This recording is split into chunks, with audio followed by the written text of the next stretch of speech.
दुनिया में बजरंग बली की शायद एक भी ऐसी तस्वीर नहीं होगी जिसमें बजरंग बली के साथ उनकी गदा न हो।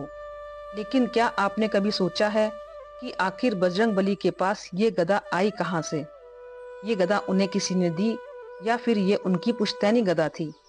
असल में बजरंग बली की गदा के बारे में वाल्मीकि रामायण में भी जिक्र आता है। पौराणिक कथाओं के अनुसार बजरंग बली बचपन से ही बेहद हष्ट पुष्ट बालक थे। बाल्यावस्था में ही उनका शरीर बेहद बलवान और शक्तिशाली था। यही कारण था कि नन्हे बजरंग बली को भूख बहुत लगती थी।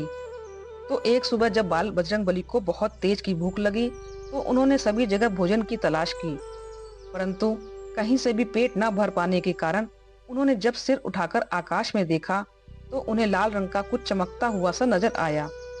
नन्हे बजरंग बली को लगा कि आसमान में ये लाल रंग का कोई बहुत रसीला फल लगा है। बस फिर क्या था, बजरंग बली ने उड़ान भरी आकाश की ओर और निकल पड़े उस लाल फल को खाने के लिए। दरअसल वो लाल फल कुछ और नहीं बल्कि उगता हुआ सूरज था। लेकिन बजरंग बली के अंदर इतनी अपार शक्तियां थी कि वो पहुंच गए सूर्य देव को निगलने। वहां पहुंचकर उन्होंने जैसे ही सूरज को खाया वैसे ही सारे संसार में अंधेरा छा गया। यह देख सारे देवता घबरा गए कि इस अंधकार में अब क्या होगा। इसलिए सभी देवताओं ने बजरंग बली को समझाया कि वो सूरज को वापस दे दे, लेकिन बजरंग बली बाल हट के कारण किसी की भी नहीं सुन रहे थे। तभी देवताओं के राजा इंद्र ने हस्तक्षेप किया और बजरंग बली पर अपने वज्र से प्रहार किया।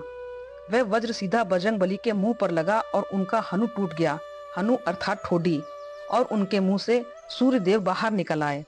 इसी हनु टूटने के कारण उनका नाम हनुमान पड़ा।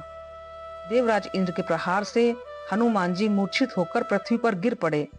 इतने में हनुमान जी के पिता पवन देव वहां पहुंच गए और अपने नन्हे से बालक की यह हालत देखकर बहुत क्रोधित हो उठे।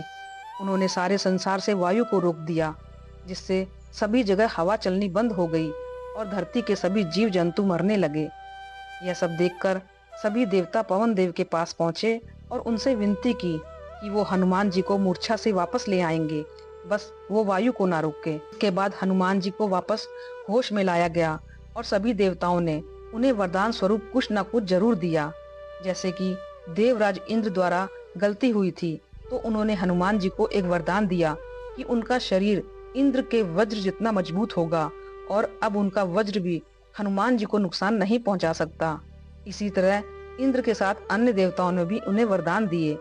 सभी देवताओं के बाद श्री हरि विष्णु ने हनुमान जी को सोने का एक हथियार दिया, जो कि कौमोदगी नामक गदा थी। यही कौमोदगी नामक गदा हमेशा हनुमान जी के साथ रहती है और यही उनका सबसे बड़ा हथियार भी है, जिससे उन्होंने बड़े बड़े राक्षसों का संहार किया। इसलिए हनुमान जी की हर प्रतिमा और चित्र में श्री हरि विष्णु द्वारा प्रदत्त कौमोदगी गदा को अवश्य दर्शाया जाता है। जय श्री बजरंग बली। आपको ये वीडियो कैसा लगा? कृपया कमेंट करके बताएं और चैनल को सब्सक्राइब करें। धन्यवाद।